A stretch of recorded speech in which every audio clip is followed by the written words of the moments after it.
You ever wonder why the nice guy always gets left on read, while the one who barely replies has them obsessed? Let's talk.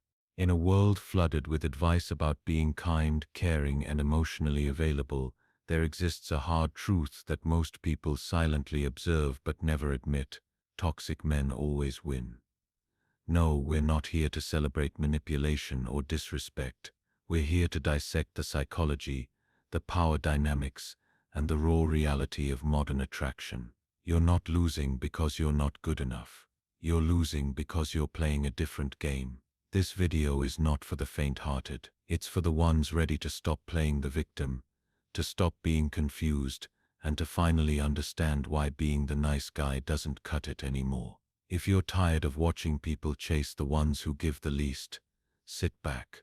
This is your wake-up call. By the way, before we go deeper, if this hits you even a little, drop a comment below saying I'm done being overlooked.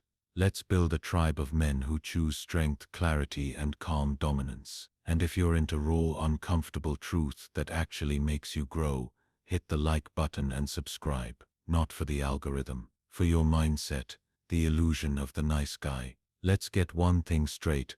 Kindness is not weakness, but neediness disguised as kindness. That's where the problem begins. The so-called nice guy often overinvests early. He's quick to compliment, quick to text back, quick to adjust his entire schedule just to please. He makes her his priority before she's earned that position. He thinks being available, agreeable, and safe will make him desirable. But in the brutal reality of attraction, predictability is boring. Over-availability is unattractive. Emotional overexposure too soon, it's suffocating. The truth, most people don't value what comes too easily. It's not even their fault, it's human nature. That's where the toxic man walks in, without trying too hard. Why toxic men appear to win?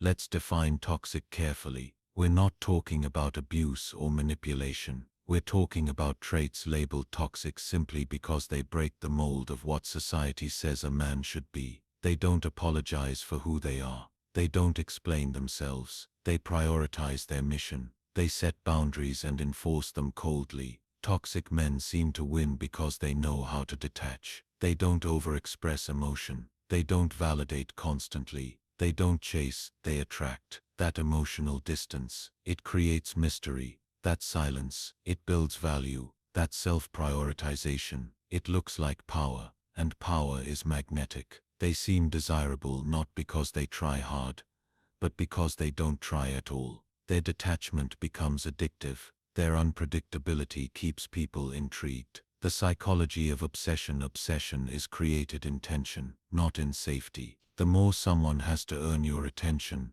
the more they value it. The more uncertain they are of your next move, the more invested they become. The more self-contained you are, the more they want to be part of your world. Toxic men understand this, either consciously or unconsciously. They play the game of intermittent reinforcement, showing affection in small, unexpected doses, then pulling away. That hit-and-miss dynamic stimulates dopamine, making the recipient addicted to the chase. This isn't manipulation. It's instinct. It's how our brains respond to uncertainty. The nice guy, meanwhile, tries to be the antidote, always there, always reassuring, always clear. But in doing so, he removes the very thing that creates attraction: mystery. Why women say one thing but respond to another. You've heard it before, I just want a nice guy. But watch her actions, not her words. This isn't about women lying. It's about subconscious attraction being different from conscious preference. What someone thinks they want often doesn't match what actually pulls them in.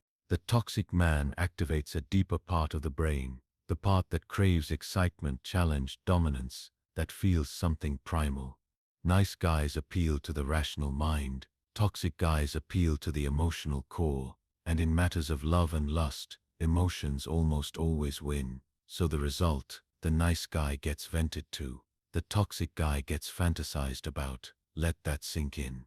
The problem isn't toxicity, it's lack of polarity. Polarity creates attraction. Masculine versus feminine, control versus surrender, stillness versus emotion. Most toxic men unconsciously embody strong masculine polarity, direction, detachment, confidence, self-focus. Most nice guys try to match emotions, provide comfort, and seek approval, which creates neutral energy. It feels safe but not sexy. What actually wins is controlled polarity. You don't have to be toxic, you have to be firm, composed, unapologetically masculine in your own way. Being a rock in a storm, being the mystery in a world of oversharers. Toxic traits you should actually embrace. Here are traits often labeled toxic that you can flip into power. Emotional, detachment equal sign. Self-control, indifference to opinions equal sign. Inner confidence, prioritizing self equal sign. Purpose-driven minimal validation equal sign. Value of your attention setting hard boundaries equal sign. Respect. These are not bad things. They are tools. Used well, they elevate your presence. Used carelessly, they destroy trust. But the truth is, mastery of these traits is what separates men who are desired from those who are dismissed. How to be the calm, dangerous man. Forget being toxic. Forget being nice. Be balanced danger, a calm storm. The man who doesn't flinch, doesn't chase, doesn't fold. Don't explain yourself. Speak less, mean more. Don't chase validation. Let it come. Don't rush to reply. Let silence work for you. Stay working on yourself. That's your real game. Let them guess. Let them wonder. Let them feel your absence. And when you're present, make it count. Lead. Set the tone. Be undeniable. Toxic men win because they understand one thing: power is attractive. But power doesn't have to come from cruelty. It can come from composure. The man who wins in the end is the one who can stay calm in chaos, detached in drama, and firm in his value. Be cold, not cruel. Be sharp, not loud. Be disciplined, not desperate. And you will win without chasing. You will attract without explaining. If this woke something up in you, comment "I'm done being overlooked." Subscribe for more truths that your comfort zone doesn't want to hear. Because here, at the Calm Code, we don't chase people, we chase power. Stay cold, stay calm, stay king.